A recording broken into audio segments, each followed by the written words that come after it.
Good morning, everyone. Welcome to the morning episode of Toothy Trivia.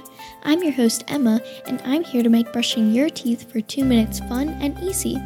I'm going to tell you about another show by Podcast Playground while you floss and get your toothbrush ready, so go ahead and get started with that. Wacky News is hosted by Jackson and Dylan.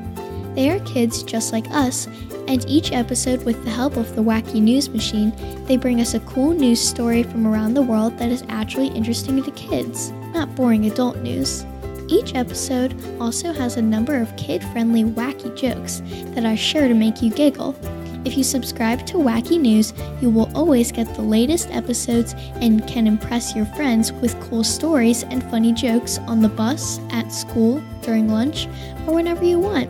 Just go to podcastplayground.com to learn more about and subscribe to Wacky News. Now it's time to get those teeth of yours brushed. Are you ready? Let's go! Today's trivia theme is elections.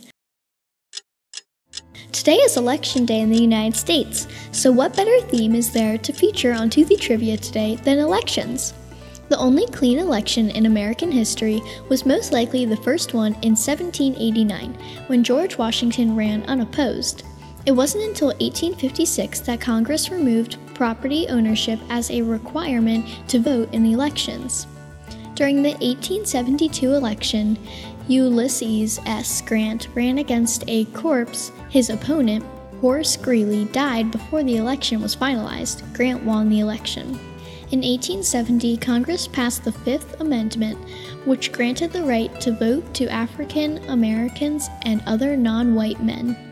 However, an African American's right to vote was often denied in the South and parts of the North until the 1960s. In 1872, Susan B. Anthony was arrested for attempting to vote in the presidential election. American women of all races finally won the right to vote in 1920.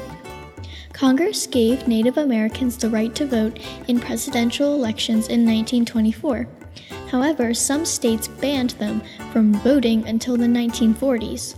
George Washington blew his entire campaign budget on 160 gallons of liquor to serve to potential voters. The Constitution does not state when Election Day should be, which meant that in the early 1800s people could vote from April to December. In 1845, Congress decided that voting day would be the first Tuesday after the first Monday in November, which was after the fall harvest and before winter conditions made travel too difficult. When Democrat Stephen A. Douglas called Abraham Lincoln two-faced during an election year, Lincoln replied, "If I had another face, do you think I would wear this one?" And you're done. Weren't those 2 minutes easy? And don't forget to go to podcastplayground.com and subscribe to Toothy Trivia so you can get every episode and never rush your brushing again.